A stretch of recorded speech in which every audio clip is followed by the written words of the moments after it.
സാറേ ഒരു minute, phone ബാങ്കിൽ നിന്ന്. ഹലോ, പ്രിയ ഉപഭോക്താവെ, താങ്കൾ ഓരോ 10 മിനിറ്റിലും താങ്കളുടെ അക്കൗണ്ട് ബാലൻസ് ചെക്ക് ചെയ്യുന്നത് ശ്രദ്ധയിൽപ്പെട്ടിട്ടുണ്ട്. ഞങ്ങളെ വിശ്വാസമില്ലെങ്കിൽ ദയവായി താങ്കളുടെ 11 രൂപ 60 പൈസ പിൻവലിക്കുക. ബാങ്കിംഗ് സേവനങ്ങൾക്ക് നന്ദി. ഓ അവരെ വിശ്വാസമില്ലെന്ന് അണ്ടേ, നമ്മക്കാണ് അവരെ വിശ്വാസം ഇല്ലാത്തത്. എനിക്ക് ആളെ മനസ്സിലായില്ല. നിങ്ങളെ മനസ്സിലായില്ല? മനസ്സിലായില്ലേ? ഇല്ല. അമ്പിളിക്കുട്ടൻ. അമ്പിളിക്കുട്ടൻ എന്ന് പറഞ്ഞാ മറ്റേ കള്ളസാക്ഷി പറയാ മുകുന്ദനുണ്ണി വക്കീൽ. ആ, ഞാൻ നിങ്ങൾ വേറെ എവിടെയോ കണ്ടതുപോലെ 1999 ബാച്ചില് ഡൽഹി ഹൈക്കോർട്ടിൽ വെച്ച് താങ്കൾ അവിടെ മുകുന്ദനുണ്ണി വക്കീൽ പ്രാക്ടീസ് ചെയ്യുന്ന സമയത്ത്. അയ്യോ സാറേ, ഞാൻ എവിടെങ്ങും പോയിട്ടില്ല. ഞാനൊരു പാവ അമ്പിളിക്കുട്ടൻ. എന്റെ അച്ഛൻ ഓമനക്കുട്ടൻ, അപ്പൂപ്പൻ അപ്പുക്കുട്ടൻ. ഞങ്ങൾ പാരമ്പര്യമായി കള്ളസാക്ഷി പറയുന്നു. മുകുന്ദനുണ്ണി വക്കീൽ പറഞ്ഞത് കൊണ്ട് വന്നു. ഞാൻ കള്ളസാക്ഷി പറയാനോ പോനോ? ഇന്നലെ ഞാനും കണ്ട എന്റെ ഹാങ് ഓവറാ. അതല്ല, എന്റെ വായിന്നുള്ള തെറിയേക്കരുത്. ഞാൻ കൃത്യമായിട്ട് കാര്യങ്ങൾ പറഞ്ഞു തരുമ്പോ അത് പഠിക്കണം. പഠിച്ചിട്ട് വേണം കോടതി പോകാനായിട്ട്. മനസ്സിലായല്ലോ? അതായത് നമ്മുടെ ഈ ജോർജ് മുതലാളിക്ക് ഏറുകണ്ണുണ്ട്. കാണും. എന്ത് വലിയ മുതലാളിമാർക്കൊക്കെ കാണും. ഇച്ചിരി മുളവും ഉപ്പും കർപ്പൂരവും കൊണ്ട് എടുത്ത് ഇങ്ങനെ തലയ്ക്ക് തുപ്പുന്നുപ്പ് ഇട്ടാ മതി. എന്തിന്? ഏറുകണ്ണു പോയി. എടോ അതല്ല പറഞ്ഞത്, എയർ ഗണ്ണ്. മനസ്സിലായോ? ഇത് കയ്യിൽ വെച്ചോ. എയർ ഗണ്ണുണ്ട്.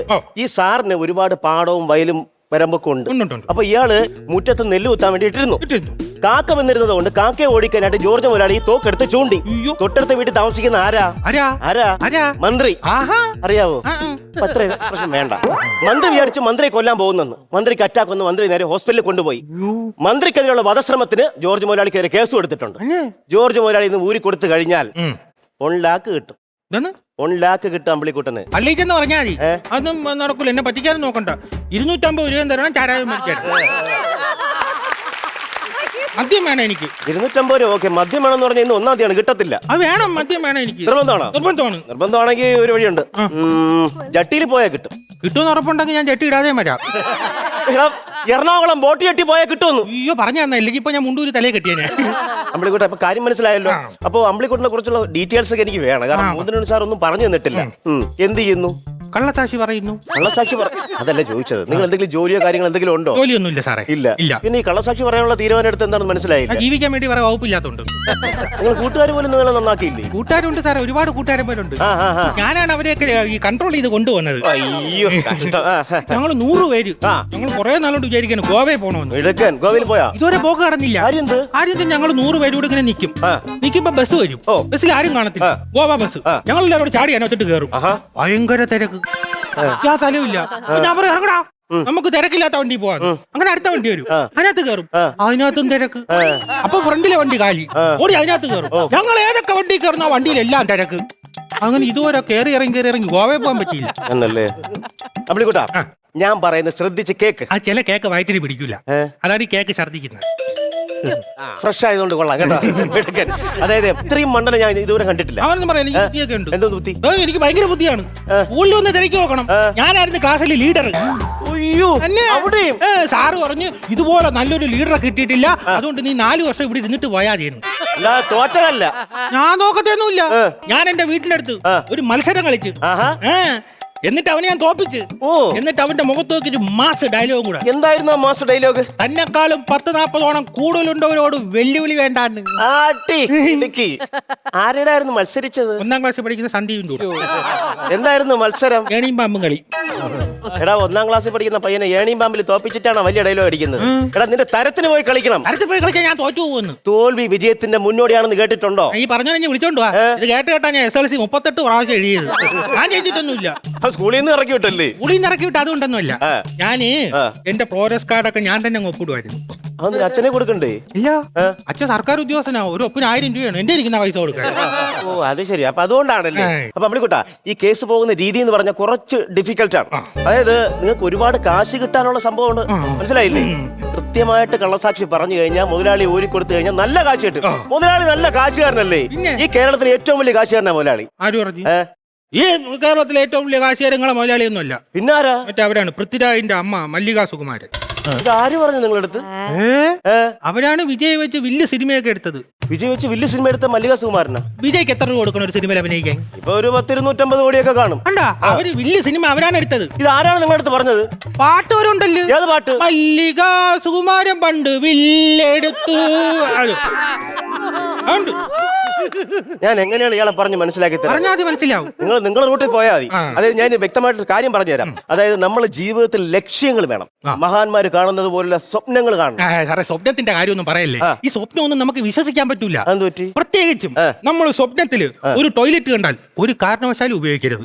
അതെന്താണ് കാര്യം? ബെഡ്ഷീറ്റ് മെത്തയും കഴുകി നാടുപൊടി സ്ഥിരം കഴിവുന്നുണ്ടല്ലോ. അതായത് നിത്യാഭ്യാസി ആനയെ എടുക്കുമെന്ന് കേട്ടിട്ടുണ്ടോ? കേട്ടിട്ടുണ്ട്. മടിയൻ മല ചുമക്കും. അപ്പൊ മടിയനാണ് കിടിലം. മലയൊക്കെ തട്ടി തോളി കയറ്റുന്നത്. നിങ്ങളെ രീതിക്ക് പൊക്കോ, ഞാൻ ഇത് പറഞ്ഞു തരാം. ഈ കേസ് പറഞ്ഞുതരാൻ ആരും ഇല്ല സാറേ, അതാണ്. കൂട്ടുകാരൊന്നും ഇല്ലേ? കൂട്ടുകാരൊക്കെ ഉണ്ട്. പിന്നെ ഒരു കാര്യം ചെയ്യും, നിങ്ങൾ നല്ലൊരു കല്യാണം കഴിക്കും. അപ്പൊ ഭാര്യ എങ്കിലും പറഞ്ഞു തരും. എനിക്ക് ജോലി ഇല്ലാത്ത ആര് സാറേ പെണ്ണ് തരുന്ന? 1000 കള്ളം പറഞ്ഞു ഒരു കല്യാണം നടത്താന്നുള്ളതാണ്. ഞാൻ ഇടയ്ക്കൊരു കള്ളം പറഞ്ഞൊരു പെണ്ണ് കാണാൻ പോയി. സർക്കാർ ഉദ്യോഗസ്ഥൻ എന്നാ പറഞ്ഞത്. അവിടെ ചെന്നപ്പോ ചായ കൊണ്ടുവന്ന ആരാന്നറിയാമോ? മറ്റേ ഞാൻ കഴിഞ്ഞ ആഴ്ച തൊഴിലില്ലായ്മ മറ്റേ പൈസ ജോലി ഇല്ലാത്തതിന്റെ തൊഴിലില്ലായ്മ വേതനം. അത് തന്നെ. അതിന് അപേക്ഷ കൊടുത്ത അക്ഷയ സെന്ററിലെ ചേച്ചി അവിടെ എല്ലാം നമുക്ക് എന്തായാലും ഇനി കൂടുതൽ സംസാരിക്കണം. നമുക്ക് കേസിലോട്ട് വരാം. നമ്മുടെ ജീവിതത്തിൽ എന്തെങ്കിലും ലക്ഷ്യങ്ങൾ വേണം, എങ്കിലും മുന്നോട്ട് പോകാൻ പറ്റുള്ളൂ. ലക്ഷ്യമൊക്കെ എനിക്കുണ്ട് സാറേ. എന്തോ ലക്ഷ്യം? നിങ്ങൾ ഭയങ്കര എനിക്ക് നാസയിലൊക്കെ പോകണമെന്ന് ഭയങ്കര ആഗ്രഹമുണ്ട്. എന്തിനാണോ നാസ വരെ പോകുന്നത്? ഇപ്പൊ എല്ലാരും ചന്ദ്രനിലൊക്കെ അല്ലേ സാറേ പോയത്? അതുകൊണ്ട് എനിക്കൊരു ആഗ്രഹമുണ്ട്, സൂര്യനിൽ പോകണമെന്ന്. കരിഞ്ഞു പോകും സുഹൃത്തെ. അതിനാണ് ബുദ്ധി വേണമെന്ന് പറയുന്നത്. രാത്രി പോയാൽ മതി, ഒരു കുഴപ്പമില്ല. പോണം. അപ്പോഴേ നമുക്ക് കേസിലോട്ട് വരാം. ജോർജ് മുതലാളി രക്ഷപ്പെടുത്തണം. സംഭവം എന്ന് പറഞ്ഞാൽ ആദ്യം മാറ്റർ പറഞ്ഞല്ലോ എന്താണെന്നുള്ളത്. ജോർജ് മുതലാളിക്കുള്ളതാണ് ഈ എയർഗണ്ണ്. ജോർജ് മുതലാളിക്ക് ഒരുപാട് വയലുണ്ട്. വയലിൽ നിന്ന് നെല്ല് കൊണ്ടുവന്ന് മുറ്റത്തിട്ടേക്കായിരുന്നു. അത് കാക്കയും കൊക്കും കൊത്താൻ വേണ്ടി വന്നപ്പോ കാക്കയും കൊക്കിനെ ഓടിക്കാനായിട്ട് ഈ തോക്കെടുത്ത് ചൂണ്ടി. തൊട്ടടുത്ത വീട്ടിലൊരു മന്ത്രി ഉണ്ടല്ലോ, മന്ത്രി വിചാരിച്ചു തന്നെ വെടിവെക്കാൻ വേണ്ടി ചൂണ്ടുന്നു. അയാൾക്ക് ഹാർട്ട് അറ്റാക്ക് വന്നു, ആശുപത്രി കൊണ്ടുപോയി. ഇതാണ് സംഭവം. പക്ഷെ നിങ്ങൾ പറയേണ്ടത്, ജോർജ് മുതലാളി അന്നേ ദിവസം രാവിലെ ഭിത്തിയിലിരുന്ന ഈ എയർഗണ്ണ് തോക്ക് എന്റെ കയ്യിൽ തന്നു. അതുകൊണ്ട് നേരെ വയലിൽ പോയി കൊക്കിനെ വെടിവെക്കാൻ പോയി.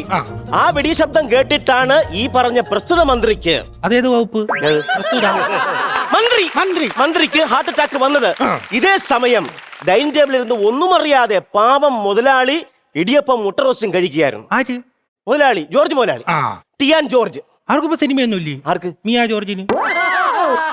ജോർജ് മുതലാളി, അത് മതി. പറ. ഇത് എന്റെ കയ്യിലാണെന്ന് പറയണം.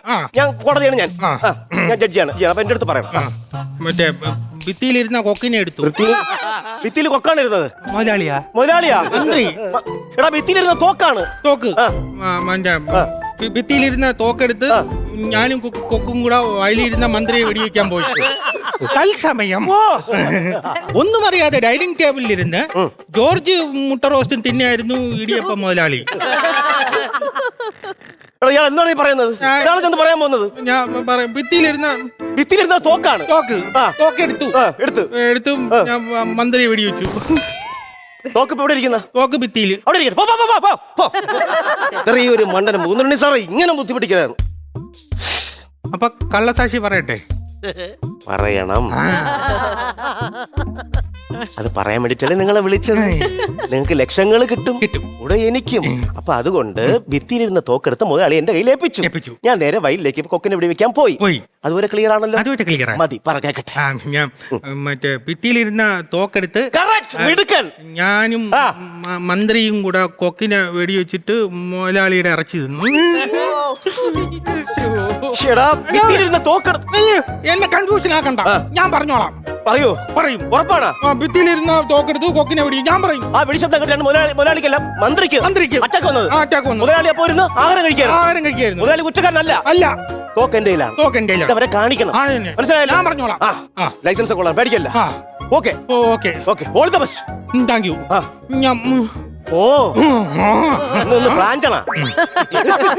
എന്താവും എന്തോ. ഹലോ ജോർജ് മുതലാളി, പേടിക്കാനൊന്നുമില്ല. അമ്പിളിക്കുട്ടൻ എന്നൊരു മിടുക്കിനെയാണ് കിട്ടിയിരിക്കുന്നത്. എണീച്ച പോയില്ലേ? ഞാനെല്ലാം പഠിപ്പിച്ചിട്ടുണ്ട്. നന്നായിട്ട് പെർഫോമൻസ് ചെയ്യും.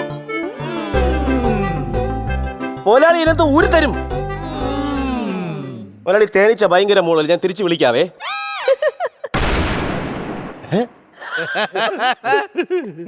അയ്യോ സാറേ ഓടിക്കോ സാറേ ഓടിക്കോ. ഞാൻ പറഞ്ഞത് എന്തോ ചെയ്ത് കാര്യം പറ. പിന്നെ ഞാൻ അവിടെ സാറ് പറഞ്ഞില്ല ഇത് കാണിക്കേ, ഞാൻ എടുത്തിങ്ങനെ ചൂണ്ടിയപ്പോ എന്റെ കൈ ഇതിന്റെ ഇടയിൽ ഇങ്ങനെ ആയിപ്പോയി. എന്നിട്ട് എന്ത് പറ്റിയെന്ന് പറ. പിന്നെ അവിടെ ഇരുന്ന ആളില്ലേ മറ്റേ കൊട്ടുകൂടിയായിട്ടിരിക്കുന്ന അയാളെ തിരുനെറ്റിക്ക് തന്നെ കൊണ്ട്. എന്നിട്ട് എന്തായി? അപ്പഴി പോലീസുകാർ ചോദിക്കാണ് നിന്റെ അടുത്ത് ആര് പറഞ്ഞാൽ ആ ജഡ്ജി എവിടെ ചോദിക്കാണെന്ന്. ഞാൻ പറഞ്ഞു വക്കീല് പറഞ്ഞിട്ടാണ്. ഞാൻ പറഞ്ഞിട്ടാണ് മിടുക്കൻ. എന്തായാലും എനിക്ക് കൊലക്കാർ ഉറപ്പാണ്. നീ എന്തായാലും ഞാൻ ബോധം കെട്ട് വീണതാണെന്നുള്ള ബോധം പോലും ഇല്ലല്ലോ നിനക്ക്. ബോധം കെട്ട് വീട് ഒന്നുകൂടി. Sorry sir.